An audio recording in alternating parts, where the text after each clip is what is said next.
Vamos a estar dando comienzo al estudio del día de reposo, que sería en este estudio de las sectas y doctrinas, que seguimos con la Iglesia Adventista en el día de reposo, que estuvimos hablando la semana pasada sobre el día de reposo, y vamos a seguir añadiendo más profundamente acerca de ese tema que es muy interesante y que nos ayuda mucho para comprender más la palabra de Dios.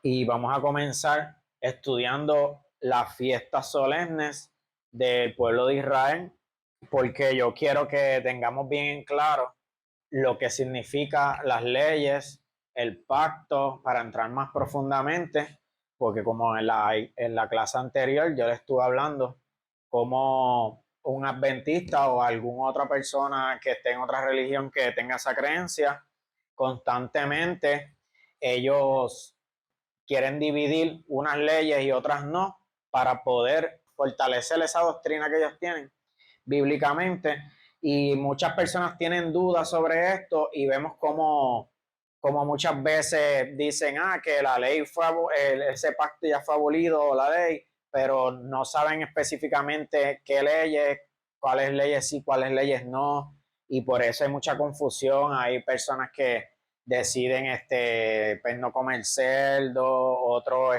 diferentes tipos de cosas, y unos apoyan una cosa y otros no.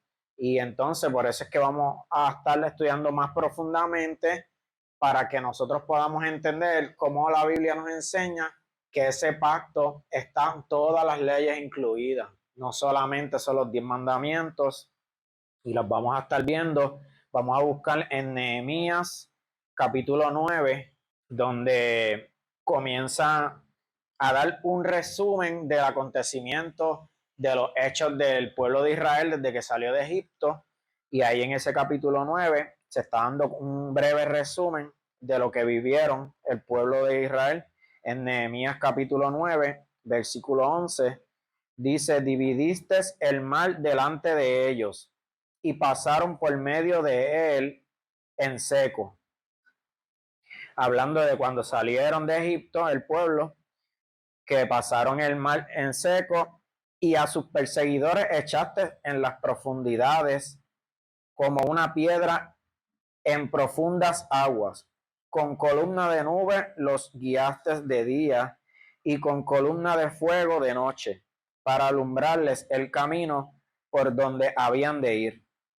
Y sobre el monte de Sinaí descendiste y hablaste con ellos desde el cielo, les diste juicios. ¿Ves cómo ahora va a empezar a nombrar todo lo que Dios, que Jehová le dio allí en el monte, en el desierto de Sinaí? Dice que les diste juicios rectos, leyes verdaderas y estatutos y mandamientos buenos, y les ordenaste el día de reposo santo para ti. Y por mano de Moisés tu siervo le prescribiste mandamientos, estatutos y la ley. Vemos cómo ahí especifica no solamente que 10 mandamientos o simplemente una ley, sino que especifica que ahí en ese acontecimiento, en el monte de Sinaí, Jehová le dio a su pueblo juicios, leyes, estatutos, mandamientos y el día de reposo. Y vamos a hacer como un pequeño resumen. Vamos a ir a Éxodo capítulo 20. Vamos a hacer como un pequeño resumen para nosotros entrar más profundo de qué fue lo que sucedió ahí, para tener una visión más clara de lo que tiene que ver con el pacto y sus leyes. Y vemos como ahí en Éxodo 20, del 1 en adelante, Jehová empieza a darle los 10 mandamientos. Y sigue en el versículo 23 dando más mandatos. Ellos, después que salieron de Egipto, después de 90 días, llegaron al desierto de Sinaí, a ese monte, y ahí comenzó Jehová a darle esa enseñanza, esos mandamientos. Y termina en el versículo 17 esos 10 mandamientos. Y el pueblo se asustó porque estaban escuchando la voz de Jehová. Y vamos a leer ahí en el 18, En el 17 termina de dar los 10 mandamientos y sigue, eso es un solo acontecimiento. En el 18 dice, todo el pueblo observaba el estruendo y los relámpagos y el sonido de la bocina y el monte que humeaba. Y viéndolo el pueblo, temblaron y se pusieron de lejos y dijeron a Moisés, habla tú con nosotros y nosotros oiremos, pero no hable Dios con nosotros para que no muramos. Y Moisés respondió al pueblo, no temáis, porque para probaros vino Dios y para que su temor esté delante de vosotros, para que no pequéis. Entonces el pueblo estuvo a lo lejos y Moisés se acercó a la oscuridad en la cual estaba Dios. Y Jehová dijo a Moisés, así dirá a los hijos de Israel, vosotros habéis visto que he hablado desde el cielo con vosotros. Y por ahí él sigue. Lo que quiero que entendamos es que eso fue un mismo acontecimiento, no solamente ahí en el monte, él le dio 10 mandamientos y ya no. Fue un mismo acontecimiento, él le da los 10 mandamientos, el pueblo estaba escuchando y se asustaron y le dijeron, no, mejor habla tú con él y tú nos dices a nosotros. Y ahí continuó en el versículo 23, en ese mismo acontecimiento, sigue Jehová diciéndole, no hagas conmigo dioses de plata, ni dioses de oro os haré. Altar de tierra harás para mí y sacrificarás sobre él tu holocausto. Y por ahí él sigue dándole mandatos. El capítulo 21 continúa dándole más mandatos, leyes civiles, lo que se dice judiciales, no solamente las leyes morales, como se dice que los 10 mandamientos son solo leyes morales, no. Él siguió dándole mandatos que si a los esclavos, si tienes un esclavo y al sexto año ya él sale libre, el séptimo año, pero si él desea quedarse con su amo, él se puede quedar y el amo le va a hacer un roto en la oreja y él se quedará con ellos. O sea que esas son leyes civiles. Y continúa dándole en el capítulo 21, en el capítulo 22, en el capítulo 23. Eso fue un solo acontecimiento. En el 14 también le da mandato. En el capítulo 23, versículo 14, le da las fiestas anuales, a lo que se le llama leyes ceremoniales. Ese es un mismo acontecimiento. Él le da tres acontecimientos, tres fiestas anuales, tres fechas específicas donde ellos tienen que ir y adorar a Dios. Eso se constituye leyes ceremoniales. O sea que en un mismo discurso. Y vino Moisés y contó al pueblo todas esas palabras que Jehová le dijo. Y especifica en el capítulo 24, podemos ver en el versículo 3, dice, y Moisés vino y contó al pueblo todas las palabras de Jehová y todas las leyes, y todo el pueblo respondió a una voz y dijo, haremos todas las palabras que Jehová ha dicho. Él le contó al pueblo lo que Jehová le dijo, todos esos 3 capítulos, nos vamos a olvidar de los capítulos para que entendamos que fue un mismo acontecimiento, porque los capítulos se añadieron en el 1227 después de Cristo para poder nosotros buscar en la Biblia y organizar mejor los pasajes, pero es un mismo acontecimiento. En el capítulo 20, 21, 22, 23, él le sigue dando todas esas leyes morales, civiles y ceremoniales. Y entonces en Éxodo 24, el 3 dice que Moisés vino y le contó al pueblo todas esas palabras y todas las leyes, así que está todo ahí incluido. Esto es bien importante. Y dice en el versículo 4, y Moisés escribió todas las palabras de Jehová. Mira esto, todo eso que él le dijo por 3 capítulos, él lo escribió, se los dijo al pueblo y lo escribió. Entonces, ¿qué escribió? No 10 mandamientos, todo lo que pasó, porque eso fue el mismo día. Entonces, en el versículo 7, eso 24:7 dice, y tomó el libro del pacto, o sea que eso que escribió se constituyó el pacto. Dice que tomó el libro, o sea, lo que él acaba de escribir, el libro del pacto y lo leyó a oídos del pueblo. Ahí nosotros podemos ver cómo está constituido todas esas leyes en el pacto. Y al siguiente día, Moisés, de escribirla, al siguiente día terminó de hacer sacrificio, y eso está en el versículo 8, 24:8. Y en el 9 dice, subieron con él Aarón, Nadab, Abiú y 70 de los ancianos. Ellos subieron, ahí fue, todavía no había pasado los 40 días, Jehová no le había dado las tablas de los 10 mandamientos, y en el versículo 9 dice que ellos subieron con a Aarón, Nadab, Abiú y 70 ancianos. Y allá pues tuvieron experiencias con Dios, comieron, bebieron. Y en el versículo 15 dice que Moisés subió y estuvo, ellos se quedaron allí y él subió más, se fue con Josué y estuvo 7 días allí. Todavía no han pasado de los 40 días. Y ahí en el día séptimo, él lo llamó para que entonces ahí fue que él subió solo y estuvo 40 días y noches. Y entonces ahí comienza a hablarle más leyes ceremoniales. Y desde el capítulo 25 al 31, 7 capítulos, él le empieza a dar todas las leyes de los ritos que se iban a, las medidas del templo, todo lo que se iba a hacer en el templo, los ritos que se iban a hacer en el templo. Y ahí hasta el capítulo 31, que él vuelve con esas tablas. Y ahí en el 31:13 dice, tú hablarás a los hijos de Israel diciendo, en verdad ustedes guardarán mis días de reposo porque es señal entre mí y ustedes por su generación. Y en el 16 dice, guardarán pues el día de reposo los hijos de Israel.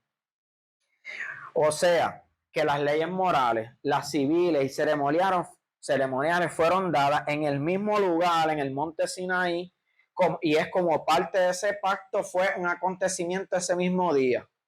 Y ya al siguiente día, pues él fue el que empezó a subir. Y ya en el versículo 18 del capítulo 31 dijo, y dio a Moisés, cuando acabó de hablar con él en el monte de Sinaí, 2 tablas del testimonio, tablas de piedra escritas con el dedo de Dios. O sea que fue aproximadamente 47 días después, que después que él empezó a darle los 10 mandamientos, fue que él le dio las tablas. Entonces, quiero que estudiemos bien las fiestas solemnes, que es eso así lo traduce la Reina Valera y muchas otras traducciones, y está correcto. Esa palabra en hebreo es moed y significa una cita, un tiempo señalado, un tiempo determinado, o sea, una fecha especial. Cuando vemos el Antiguo Testamento, vemos que hay muchas fiestas solemnes, pero cuando nosotros estudiamos en el hebreo, que dice la palabra moed, es una cita, un tiempo señalado, un tiempo determinado, o sea, una fecha especial. Y si nosotros hablamos con adventistas, ellos entienden fiestas solemnes son las fiestas que se hacen anuales en Israel, que son 7 fiestas, que son la Pascua, los panes sin levadura, primicias, Pentecostés, trompetas, expiación y tabernáculo, donde en ese tiempo, a principio y a final, hay un día de reposo también, porque ellos practican muchos días de reposo, no solamente lo de los sábados. Entonces, cuando hablamos con una persona así, piensa fiestas solemnes, esas son las fiestas anuales, que eso fue lo que se abolió. Pero eso que son leyes, fechas especiales, ceremoniales, y cuando hablamos de fiestas solemnes, ¿tiene algo que ver con que es una vez al año? No, sino que es una fecha especial que se constituye, que es ceremonial, donde ese día tú no vas a trabajar, en el caso de ellos, vas a hacer ciertos ritos, sacrificios, y no necesariamente tiene que ser una vez al año. Entonces, yo le iba a traer un libro que yo tengo interlineal, que es una traducción del hebreo al español, pero lo dejé. Y yo le voy a leer un pasaje y no le voy a decir ahora cuál es, porque más adelante, en unos minutos, vamos a estar leyéndolo todo, yo se lo voy a decir, pero no quiero dárselo para que no sigan leyendo, porque ahí va, para que no se me adelanten a la clase. En este interlineal del hebreo, que está hecho por alguien que sabe, pues obviamente hebreo, pues lo traduce en español y traduce este pasaje de Levítico 23, así dice: habló el Eterno a Moisés diciendo: habla a los hijos de Israel y les dirás las fechas del Eterno. En la traducción de nosotros dice las fiestas solemnes, las fechas del Eterno, que las proclamará como convocaciones sagradas. Estas son mis fechas. Ese mismo pasaje en Dios habla hoy, la traducción Dios habla hoy, dice: el Señor se dirigió a Moisés y le dijo: di a los israelitas lo siguiente: estas son las fechas especiales. La traducción de nosotros dice fiesta solemne, que está correcto también, pero que yo quiero que entremos más profundo a entender qué es fiesta solemne. El Señor se dirigió a Moisés y le dijo: di a los israelitas lo siguiente: estas son las fechas especialmente dedicadas al Señor y que ustedes llamarán reuniones santas. El libro ese interlineal del hebreo al español lo traduce como estas son mis fechas, y esta traducción lo escribe por fechas especialmente dedicadas al Señor. O sea que una fiesta solemne es una fecha especial dedicada al Señor. Lo que se constituye una fecha ceremonial es una ley ceremonial. ¿Por qué? Porque es una fecha en la que tú vas a adorar a Dios y se aparta para Él. Y en esa fecha tú vas a adorar a Dios y hacer todo lo relacionado con lo que tiene que ver en la adoración a Dios. ¿Por qué hablo de esto? Porque una vez hablando con un amigo mío adventista, yo le cité un pasaje de Levítico hablando del reposo, que estamos hablando de ese tema, y él me dice: ah, no, ya con eso él lo invalidó. Me dice: ah, no, eso está en el libro de Levítico, ahí lo que están son las leyes ceremoniales. Y ya con eso él invalidó el pasaje que yo le estaba dando de Levítico. O sea, que nosotros no vamos a catalogar, ni la Biblia lo cataloga así, que una ley ceremonial o moral o civil es porque está en tal libro. No, porque en ese libro también hay leyes que él dio morales.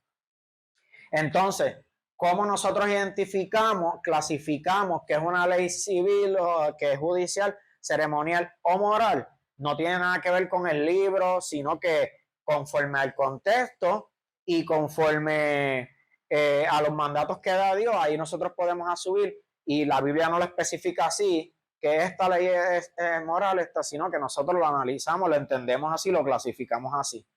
¿Qué es una ley moral? Tiene el propósito de revelar el carácter inmutable de Dios. O sea que cuando Él nos manda a amar al prójimo, es porque proviene de su carácter, de su atributo del amor. Uno de los atributos de Dios es el amor. ¿Y por qué Él nos da un mandato de amar al prójimo? Porque proviene de su carácter, de su atributo del amor. El amor es parte de su esencia.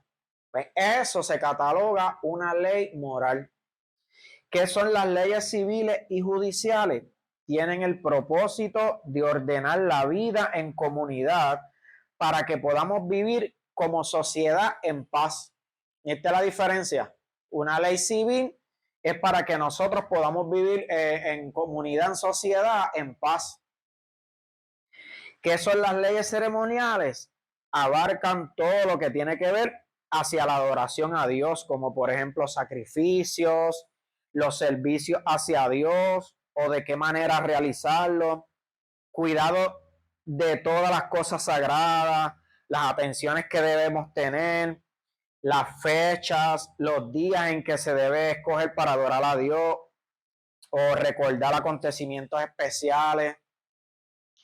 Refiriéndonos al tabernáculo o al templo, en la Biblia, los diseños del santuario, los muebles, las vestiduras, todos los procedimientos que Dios dio para que se haga de tal manera, Todo eso es relacionado con la adoración a Dios y se constituye en leyes ceremoniales. O sea, una fecha especial o fiesta solemne, nada tiene que ver con que se practique una vez al año. Eso no tiene nada que ver. Es una fecha especial. Un musulmán, él guarda el viernes en vez del sábado. Para ellos eso se constituye algo ceremonial porque es para adorar a Dios y ellos harán sus ritos, sus rezos y todo lo que tiene que ver en adoración a Dios, y eso para ellos es algo ceremonial. Y en realidad yo no tengo que explicar tan profundamente esto para que nosotros comprendamos que nosotros no guardamos el día de reposo. Pero ¿por qué lo hago? Para que nosotros más profundamente podamos comprenderlo. Porque en realidad, aunque no lo estudiemos, nosotros con leer el Nuevo Testamento, que lo explica así, nos basta con nosotros creerlo por fe, porque lo explica en el Nuevo Testamento. Pero, pues para nosotros entenderlo mucho mejor el por qué y no tener una fe ciega, yo le explico más detalladamente. Y en Hebreos dice, en capítulo 8, versículo 6, dice que, hablando de Jesús, que es mediador de un mejor pacto, establecido sobre mejores promesas. Todas esas leyes que dieron ahí, que Dios le dio ese día, ceremoniales, ceremoniales judiciales y morales, que constituían el pacto, pues dice en Hebreos 8:6, dice que Jesús es mediador de un mejor pacto establecido sobre mejores promesas. Y en el 13 dice, al decir nuevo pacto, ha dado por viejo el primero. Viste que Jesús dio un nuevo pacto y ha dado por viejo al primero. Dice que dio parte, que invalidó parte del viejo pacto, no. Que abolió una parte, como mayormente la mayoría de los cristianos y los adventistas creen, que una parte fue abolido, no. Ahí dice que fue el mediador de un mejor pacto establecido sobre mejores promesas. Y dice que el nuevo pacto, dice que al decir nuevo pacto ha dado por viejo al primero. Entonces, con esto, está explicando que no es que se abolió eso y ya no hay otro pacto, sino que dio un nuevo pacto. Entonces, no es que nos quedamos sin pacto, sino que estamos en otro pacto. Y así como en Éxodo 24:7, que Moisés escuchó todas esas leyes que Jehová le dio, las escuchó, las escribió, y dice que tomando el libro del pacto se los leyó al pueblo. Ahí nada más está constituido, lo está diciendo, que él, todo lo que él le dio, lo escribió, eso se constituyó el pacto. O sea que así como guardar un reposo semanal o anual es igualmente una ley ceremonial, porque es una fecha especial en la que el pueblo de Israel exclusivamente lo apartaba para adorar a Dios.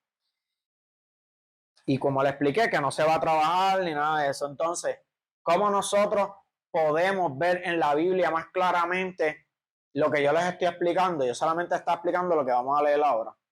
Vamos a buscar todo en eso, en Levítico capítulo 23, versículo 1. Dice, habló Jehová a Moisés diciendo, habla a los hijos de Israel y dile las fiestas solemnes de Jehová, las cuales proclamarán como santas convocaciones serán estas. Mira esto fue el pasaje que yo le leí hace unos minutos atrás, que dice, en vez de la fiesta solemne, dice, estas son las fechas especiales, las cuales proclamarás como estas convocaciones y serán estas, dice, en el 3, dice, 6 días se trabajará, mas el séptimo día será de reposo. Santa convocación, ningún trabajo haréis. Día de reposo es de Jehová en donde quiera que habitéis. Mira, ahí él incluyó en la fiesta solemne el reposo semanal. Una vez yo le enseñé eso a un amigo mío adventista, a dos amigos míos adventistas, no me pudieron contestar nada. Porque lo está incluyendo. Él dice, estas son las fiestas solemnes que me van a... Entonces sigue ahí mismo, en el 4. Estas son las fiestas solemnes de Jehová, las convocaciones santas a los cuales invocaréis en sus tiempos. En el mes primero, a los 14 del mes, entre las 2 tardes, Pascua es de Jehová.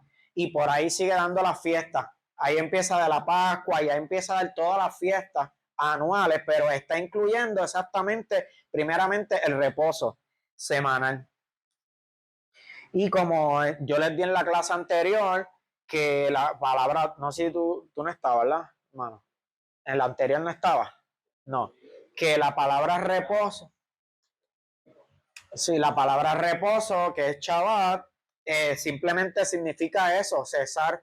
No es que necesariamente es de un día ni nada, sino que cesar o detenerse o reposar de cualquier cosa de lo que estemos hablando, pero también se habla en lo de la fecha especial, pues también se utiliza esa palabra. Y que en el Antiguo Testamento hay 71 veces y solamente en 3 ocasiones aparece esa palabra refiriéndose al séptimo día. Y hablando de los reposos especiales, que los reposos que el pueblo de Israel guarda anual son aproximadamente 70 y pico reposos diferentes. Hay unos que son por fechas anuales que se cumplen al principio y al final. Hay unos que son mensuales, hay otros que son semanales, que semanal aproximadamente 52. Y son aproximadamente 70 y pico de reposos que ellos cumplen anual.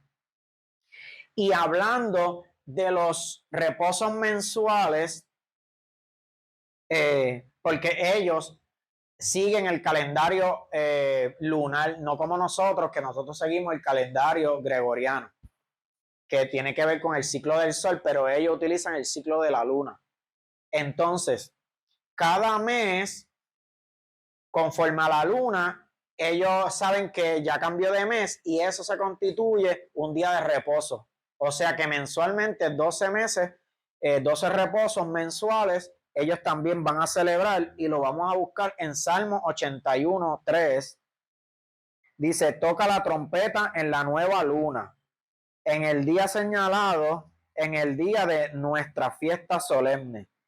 Mira lo que dice, toque la trompeta en la nueva luna. Cuando hablamos de la nueva luna, es como si nosotros aquí estuvieran diciéndonos, cada mes tú vas a tocar la trompeta y ese mes ellos también guardan un día de reposo.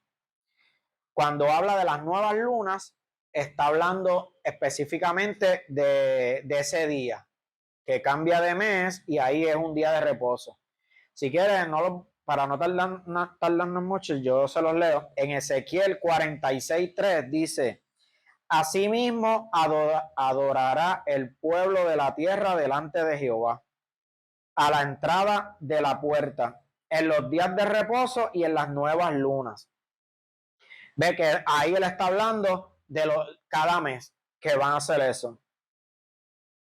Asimismo adorará el pueblo de la tierra delante de Jehová a la entrada de la puerta en los días de reposo y en las o sea, mensualmente, lunas nuevas.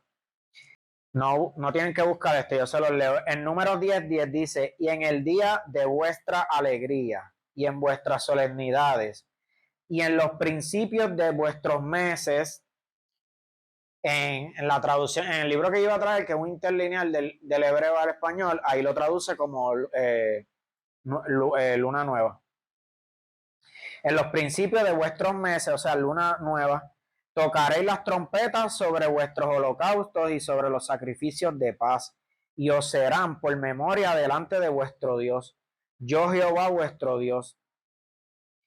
Entonces, ¿por qué les especifica esto de las lunas nuevas, los reposos mensuales?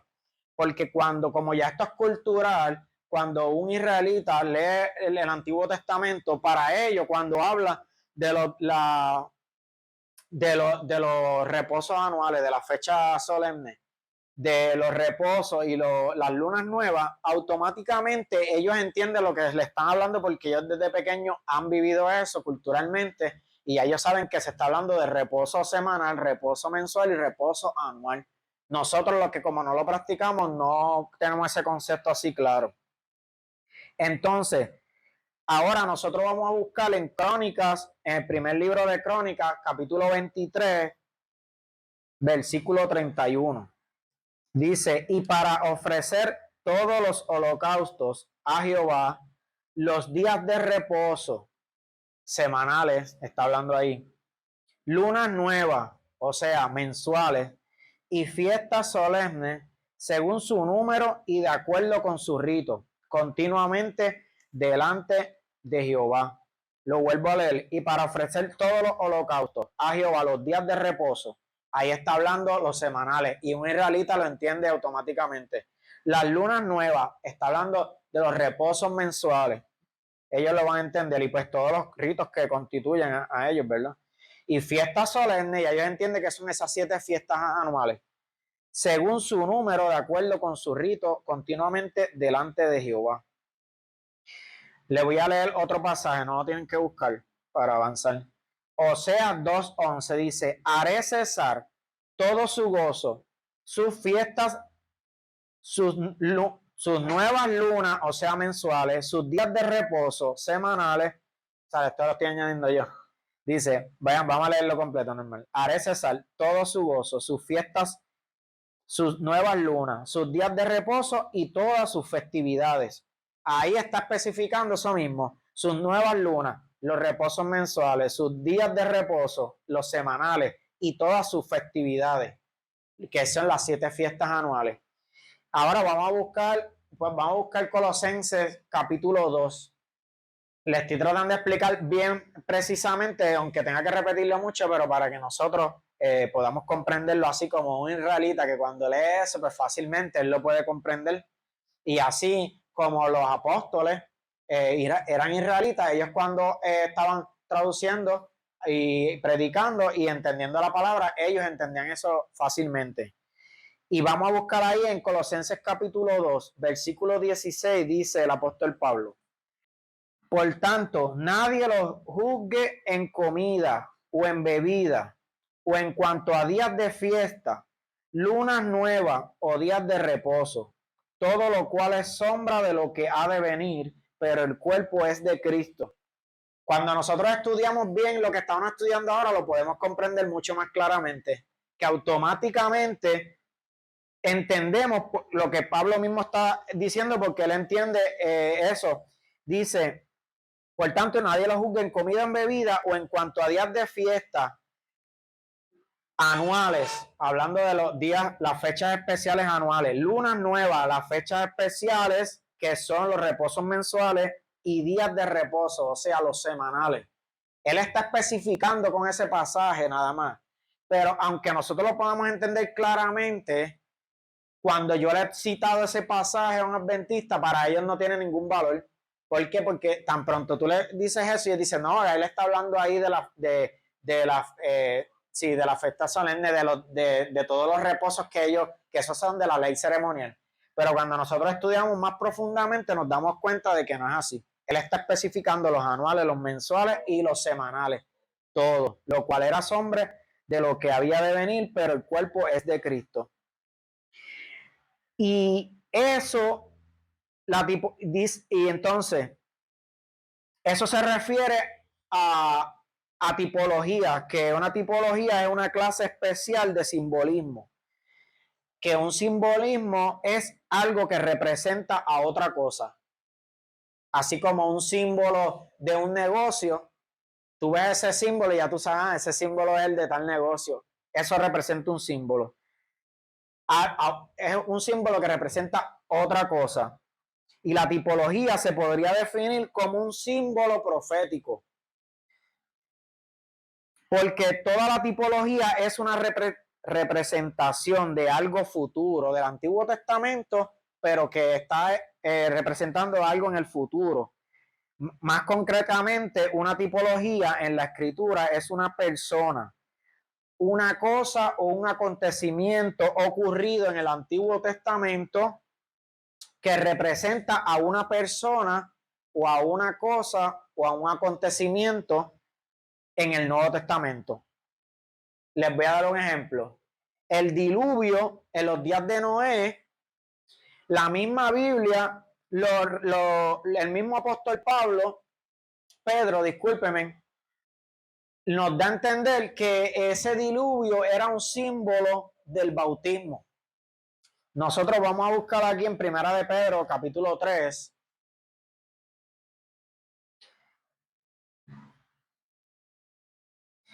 Versículo 20.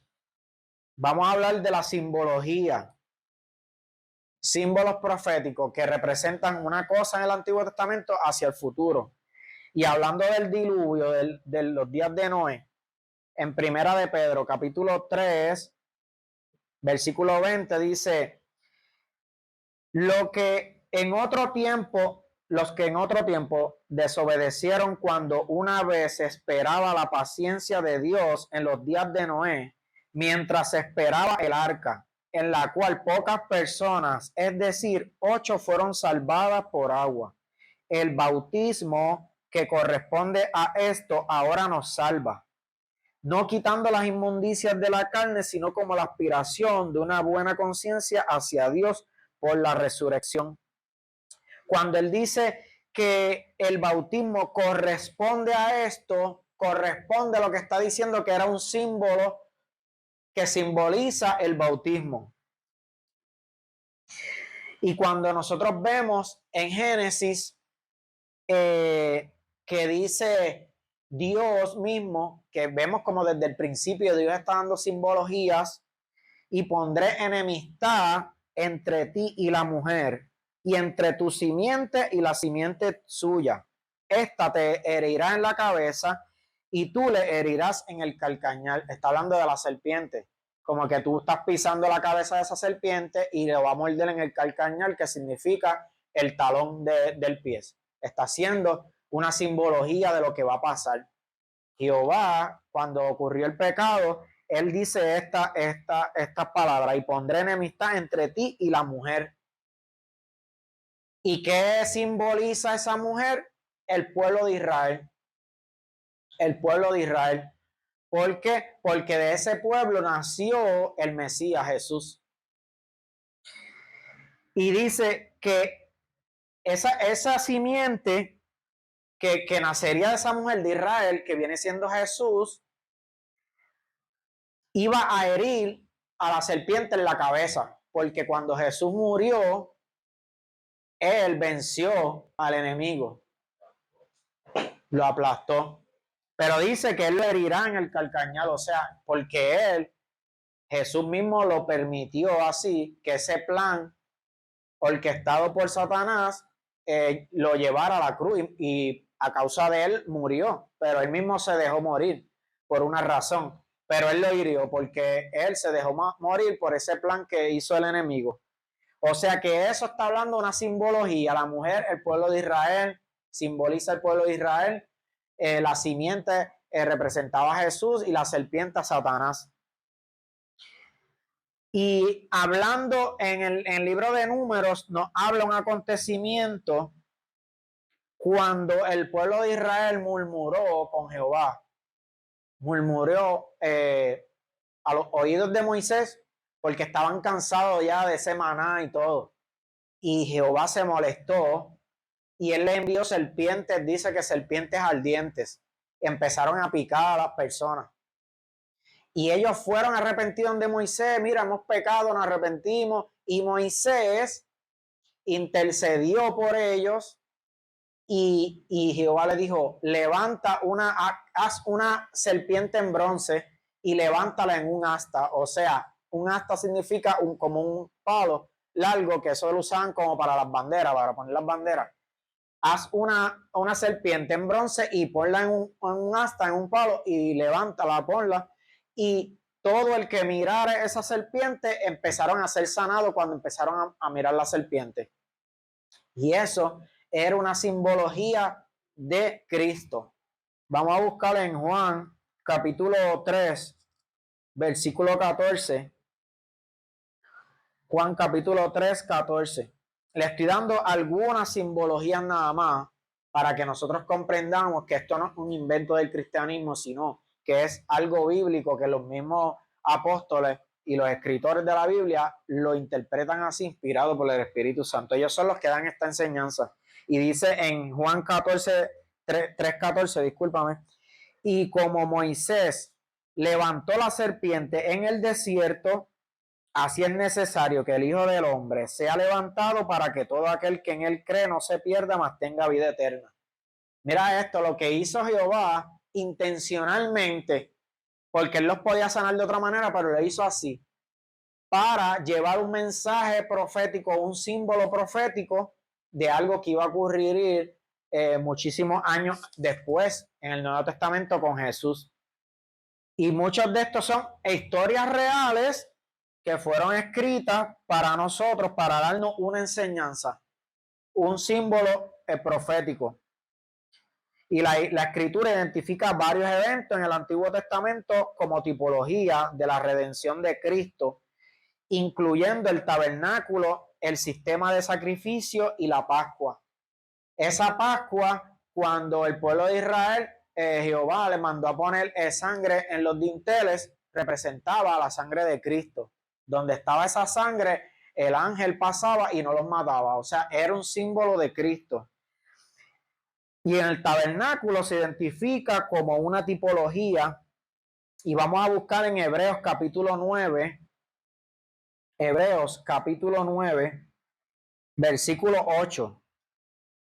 El tabernáculo se identifica como una tipología de Cristo. Y dice en el versículo 8, dando el Espíritu Santo a entender con esto que aún no se había manifestado el camino al lugar santísimo, entre tanto que la primera parte del tabernáculo estuviese en pie, lo cual es símbolo para el tiempo presente, según el cual se presenta ofrenda y sacrificio que no pueden hacer perfecto en cuanto a la conciencia al que practica ese culto. Y leemos en el 23 más adelante, dice, fue pues necesario que las figuras, eso mismo, los símbolos, fue pues necesario que las figuras de las cosas celestiales fuesen purificadas así, o sea, de todas las cosas del tabernáculo, pero las cosas celestiales mismas con mejores sacrificios que estos. Porque no entró Cristo en el santuario hecho de mano, figura del verdadero, sino en el cielo mismo, para presentarse ahora para nosotros ante Dios. En el Nuevo Testamento nos muestra a Moisés, discúlpame, ahí vemos como todo lo que tiene que ver con el tabernáculo representaba a Cristo y ese acontecimiento. Y vemos cómo en el Antiguo Testamento Moisés lo muestra como un tipo de Jesús, porque por medio de Moisés, el pueblo de Israel, fue un mediador entre el pueblo de Israel y Dios. Y así en el Nuevo Testamento Jesús fue el mediador, dice en el libro de Timoteo, que fue Jesús el mediador de los hombres y Dios. Entonces, vemos cómo el reposo dado por Dios era una representación de cuando nosotros llegamos a Cristo, que somos limpiados con su sangre, nos da el Espíritu Santo, nosotros entramos a ese reposo, porque nosotros estábamos en tribulación antes de conocer a Jesús. Y la misma Biblia en el Nuevo Testamento lo representa como que el reposo es un símbolo de cuando nosotros llegamos a Cristo, nosotros entramos a ese reposo, que el reposo, que es el Shabbat, representa cesar o reposar. Y Jesús dijo, vengan a mí todos los trabajados y cargados y yo los haré descansar, los haré reposar. Y así como Moisés era una representación de Jesús, un mediador entre el pueblo de Dios y Jehová, y también el reposo es un símbolo de esa salvación por medio de Jesús, nosotros vamos a buscar en el libro de Hebreos, capítulo 3, porque ahí habla de esos dos símbolos que yo le acabo de hablar ahora, de explicar. En ese capítulo 3 habla sobre todo eso. Vamos a leerlo. Dice, por tanto, hermanos santos, participantes del llamamiento celestial, considerad al apóstol y sumo sacerdote de nuestra profesión, Cristo Jesús, el cual es fiel al que le constituyó, como también lo fue Moisés en toda la casa de Dios, porque de tanto mayor gloria que Moisés es estimado digno hablando de Jesús, cuanto tiene mayor honra que la casa el que la hizo, porque toda casa es hecha por alguno, pero el que hizo todas las cosas es Dios. Y Moisés, a la verdad, fue fiel en toda la casa de Dios como siervo, para testimonio de lo que se iba a decir. Pero Cristo como hijo sobre su casa, la cual casa somos nosotros, si retenemos firme hasta el fin la confianza y el gloriarnos en la esperanza.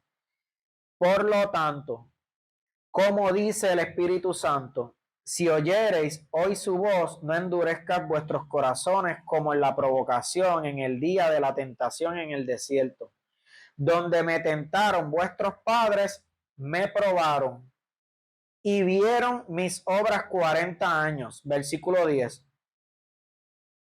A causa de lo cual me disgusté contra esa generación y dije, siempre andan vagando en su corazón y no han conocido mis caminos. Por tanto, juré en mi ira, no entrarán en mi reposo. Mirad, hermanos, que no haya en ninguno de vosotros corazón malo de incredulidad para apartarse del Dios vivo. Hago una pausa ahí, vamos a seguir leyendo ahora un momento. Porque ese reposo es un símbolo de cuando nosotros llegamos a Cristo y podemos ver cómo el pueblo de Israel, Jehová con mano fuerte los sacó de la tribulación de Egipto, así como a nosotros nos sacó del mundo. Él los salvó de esa tribulación en Egipto. Y eso es una representación, es un símbolo profético de cuando nosotros llegamos a Cristo. Él nos salvó, pero todavía nosotros no hemos alcanzado la eternidad. ¿Por qué? Porque nosotros ahora mismo, si nosotros nos apartamos de Dios, no vamos a entrar en otro reposo que ahora va a hablar en este mismo capítulo. Habla de ese reposo, de cuando llegamos a Cristo, comparándolo con el pueblo de Israel en el desierto. Y Dios le dio una promesa del pueblo de la nación, de esa tierra de Canaán. Pero ellos no pudieron entrar a esa tierra de Canaán por la desobediencia de ellos. Y eso es lo que le está explicando, que ahora queda otro reposo, que es el de la salvación de nuestras almas. Y la está comparando con el pueblo de Israel, que por desobedecer, después que lo había salvado de Egipto, pues no entraron a Canaán, y eso representa como si fuera la vida eterna, esa promesa que tiene Dios para nosotros, y está haciendo una comparación el escritor de Hebreos. Y seguimos leyendo en el 11. Por tanto, juré en mi ira, no entrarán en mi reposo. Ahí fue cuando Jehová se molestó con ellos en el desierto y no los dejó entrar en ese reposo, en la tierra de Canaán. Mirad, hermanos, que no haya en ninguno de vosotros corazón malo de incredulidad para apartarse del Dios vivo. Antes, exhortadlos unos a los otros cada día, entre tanto que se dice hoy, para que ninguno de vosotros se endurezca por el engaño del pecado, porque somos hechos participantes de Cristo, con tal que retengamos firme hasta el fin nuestra confianza del principio. Entre tanto que se dice, si oyere hoy su voz, no endurezcáis vuestros corazones como en la provocación. ¿Quiénes fueron los que, habiendo oído, le provocaron? ¿No fueron los que salieron de Egipto por la mano de Moisés? Y con quienes estuvo él disgustado, o sea, Jehová disgustado con su pueblo, 40 años. No fue con los que pecaron, cuyos cuerpos cayeron en el desierto, y a quienes juró que no entrarían en su reposo, sino a aquellos que desobedecieron. Y vemos que no pudieron entrar a causa de incredulidad. Capítulo 4. Temamos, pues, no sea que permaneciendo aún la promesa de entrar en su reposo, ahí está hablando de otro reposo, es cuando nosotros muramos y entramos con él, alguno de vosotros parezca no haberlo alcanzado, porque también a nosotros se nos ha anunciado la buena nueva como a ellos, pero no les aprovechó a el oír la palabra, por no ir acompañada de fe en los que la oyeron. Pero los que hemos creído, nosotros creímos, ¿verdad? Lo mismo que yo le estaba explicando. Pero los que hemos creído entramos en el reposo cuando conocimos a Cristo Jesús. De la manera que dijo, por tanto juré en mi ira, no entrarán en mi reposo.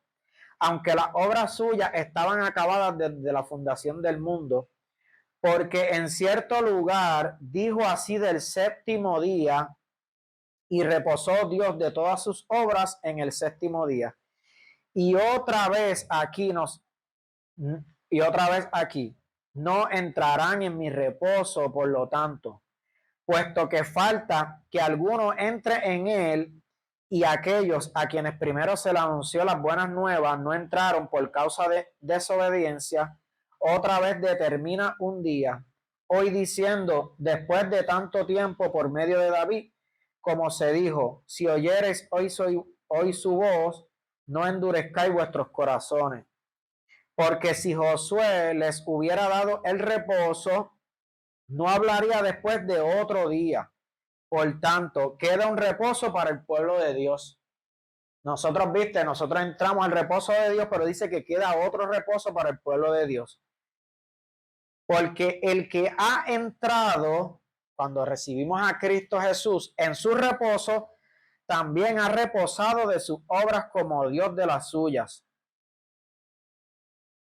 Procuremos pues entrar en aquel reposo para que ninguno caiga en semejante ejemplo de desobediencia.